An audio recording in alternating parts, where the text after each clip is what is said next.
em relação a elas? Conheço muitas delas, nada contra. Então, vamos às perguntas específicas.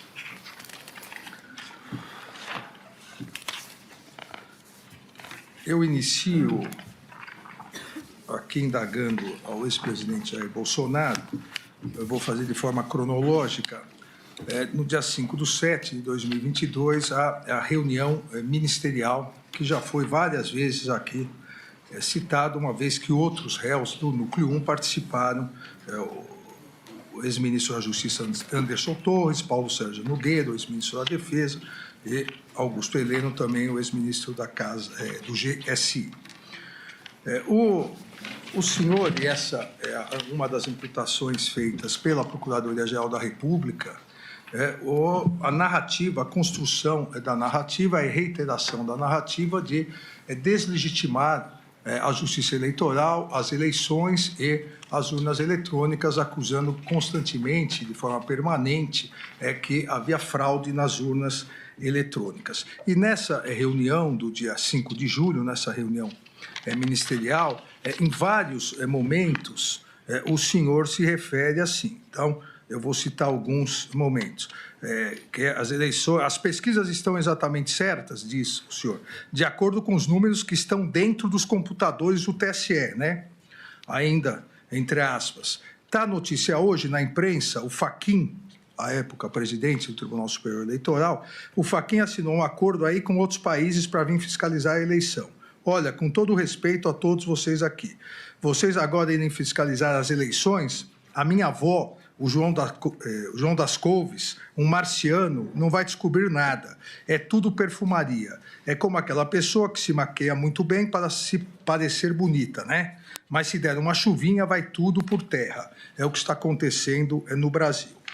Depois, também na sequência, o senhor se referindo diretamente ao ex-ministro Paulo Sérgio diz, entre aspas, nós vamos esperar chegar 23, 24 para se fuder, depois perguntar por que eu não tomei providência lá atrás. E não é providência de força, não. Um palavrão. Não é dar tiro. Ô, Paulo Sérgio, vou botar a tropa na rua, tocar fogo aí, metralhar. Não é isso, porra. Daí para frente, quero todo ministro fale o que eu vou falar aqui e vou mostrar. Se está achando que eu vou ter 70% dos votos e vou ganhar como ganhei em 2018 e vou provar, o cara está no lugar errado. Aqui não tem ninguém com... E continua. Aí mais um trecho, entre aspas. Por que os caras estão preparando tudo, pô? Para o Lula ganhar no primeiro turno, na fraude. Vou mostrar como e por quê. Alguém acredita aqui em Fachin, Barroso, Alexandre de Moraes? Alguém acredita? Se acreditar, levanta o braço. Acredita que eles são pessoas isentas, estão preocupados em fazer justiça, seguir a Constituição? Aí, num outro trecho da reunião, também entre aspas, o nosso Supremo aqui é um poder à parte, é um super Supremo. Eles decidem tudo, fora, muitas vezes fora das quatro linhas. Não dá para a gente ganhar o jogo, né? Com o pessoal atirando tijolo da arquibancada em cima dos jogadores nossos. Com o juiz que toda hora dá impedimento quando a gente ataca. Mesmo o cara sai driblando na área dele até fazer o gol, o juiz dá impedimento. Aí, na sequência, também... Eu não tenho, entre aspas, eu não tenho dúvida que está acontecendo. Não tenho prova de muita coisa, mas tenho dúvida. Essas afirmações que o réu fez nessa reunião, na verdade, elas foram uma sequência de várias afirmações em várias entrevistas. Então, eu queria que o réu esclarecesse qual era concretamente o fundamento que o réu tinha para poder alegar fraudes, que havia fraudes nas eleições, fraude nas urnas eletrônicas e que os ministros do TSE, citados nominalmente, à época os ministros do Supremo, que faziam parte do TSE, o ministro Barroso, o ministro Fachin e eu, estariam direcionando as eleições. Sim, senhor ministro. Primeiro, boa tarde a Vossa Excelência, senhor ministro Luiz Fux, senhor Paulo Gonet. Eu fiquei 2 anos como vereador e 28 como parlamentar. A minha retórica sempre foi parecida com isso. Vamos lá. A questão da desconfiança, suspeição ou crítica às urnas não é algo privativo meu. Eu poderia citar vários nomes, citaria apenas alguns aqui. O senhor Flávio Dino, em 2012, quando ele perdeu a eleição, ou 2010, quando ele perdeu a eleição para o governo do Maranhão. Ele diz, eu teria um vídeo, mas foi indeferido o pedido, mas no vídeo está o seguinte: hoje eu tive a oportunidade de ser vítima de um processo que precisa ser aprimorado, ser melhor auditado, que é o sistema das urnas eletrônicas. E depois, o senhor acredita que houve fraude? Houve várias modalidades. Palavra do senhor Flávio Dino.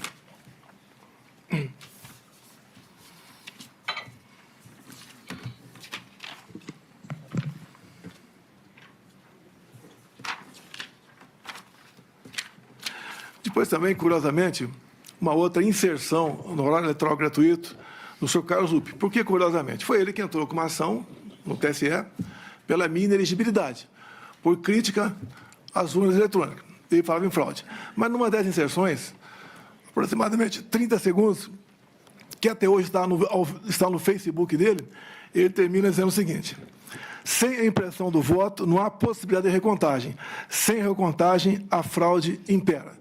Repito a Vossa Excelência, até hoje isso está lá no Facebook do senhor Carlos Lupe. Eu batalhei muito na Câmara, desde 2012, pelo voto impresso. Consegui aprová-lo em 2015 para 2016.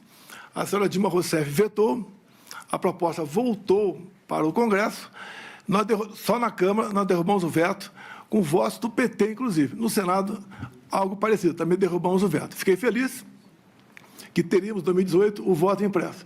Eu não lembro se eu pedi audiência ou o ministro Fux me convidou. Eu fui conversar com ele sobre essa questão. E ele mostrou para mim que 5% das sessões eleitorais do Brasil teriam o voto impresso. Por que 5%? Porque não tinha recurso para mais coisa. E, com o tempo, ia chegar a 100%.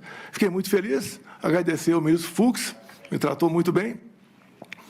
Mas, infelizmente, logo depois, por 8-3, o Supremo Tribunal Federal declarou o voto impresso como sendo inconstitucional, porque a impressão do voto poderia ferir a segurança das eleições. Bem, então tivemos o voto normal em 2018. A minha campanha 2018, algo atípico, com todo respeito, nem eu esperava que me eleger presidente, tendo em vista quem eu era. Eu era um parlamentar que não era parlamentar de partido, eu não tinha apoios políticos, mas acabei, então, como desde 2014, após o segundo turno das eleições, eu me lancei pelo Brasil falando que ia disputar a eleição em 2018, acabei me elegendo, sem antes passar por uma facada, quase me levou a óbito. Me permite estender um pouquinho mais essa questão aqui. Pode ficar à vontade. Me elegi presidente, não tinha quem botar na presidência, poucos nomes tinha para botar na presidência, acabei montando o ministério e nós aqui, com pessoas competentes, sem o critério político partidário para botar as pessoas lá, fizemos um ministério que é reconhecido por grande parte da população como um ministério excepcional. Fizemos muita coisa. Lei da Liberdade Econômica, o PIX, Água para o Nordeste, Bolsa Família, triplicamos o seu valor, marcos, entre tantas outras coisas. A questão do armamento também, apesar de ser acusado de ser um armamentista visando a violência diminuiu quase 30% entre o governo anterior e o meu governo, tendo em vista a política de armamento. Bem, outra coisa importante também, onde comecei a criar inimizades cada vez maiores, desde o começo do meu mandato, foi na escolha de pessoas para compor aqui bancos oficiais estatais. Só falar de duas estatais só. Porto de Santos dava um prejuízo de 500 milhões por ano, entreguei com lucro de 500 milhões. Então, esse 1 bi ia para algum lugar, para algum ralo, ganhei inimizades por aí. Uma outra, para ser mais rápido, Itaipu Binacional.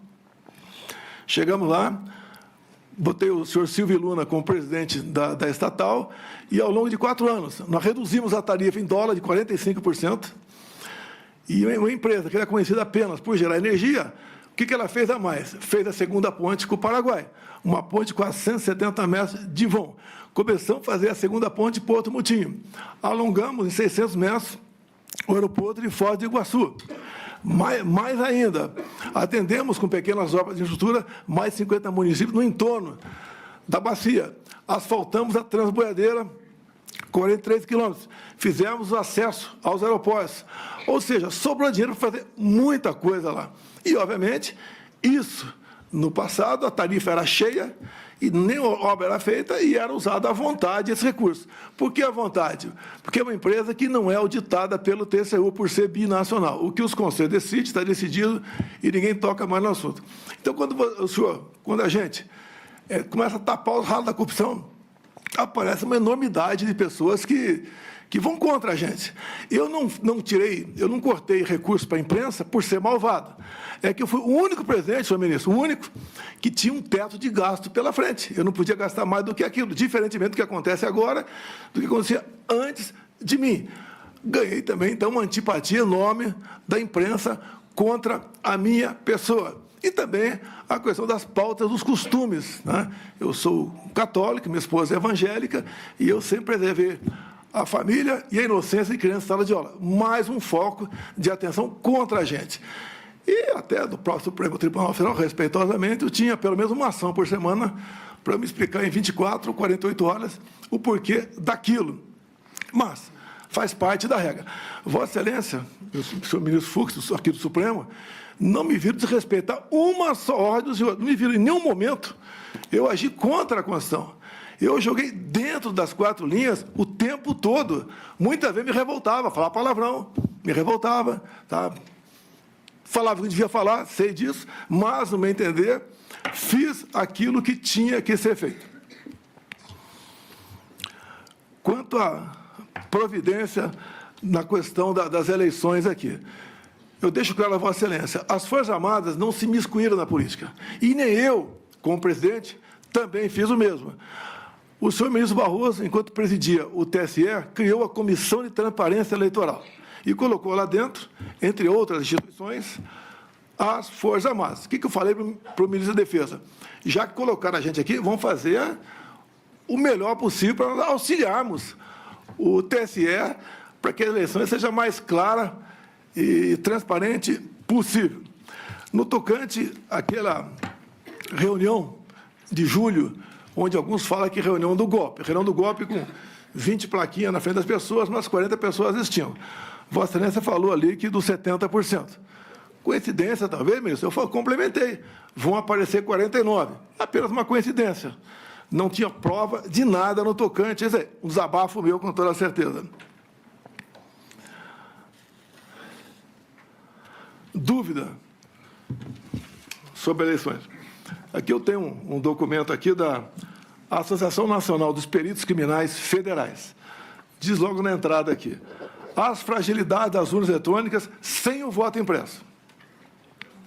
E mais na frente, também, a Associação Nacional dos Peritos Criminais diz: fraude sistêmica facilitada, consenso científico, todo sistema eletrônico / computacional possui vulnerabilidades. Então, basicamente, senhor ministro, a minha retórica me levava a falar dessa maneira. Essa reunião não era para ter sido gravada, algo reservado. Como em tudo quanto é local, se faz reunião reservada. Alguém gravou, do meu entender, de má fé. E ela tornou-se pública. Eu não estaria explicando essa questão aqui agora. Essa foi a minha retórica, que usei muito enquanto deputado e depois como presidente, também buscando aí o voto impresso como uma forma a mais de termos mais uma barreira, né, para evitar qualquer possibilidade de se alterar o resultado de umas eleições. Eu gostaria de complementar aqui, sempre lembrando ao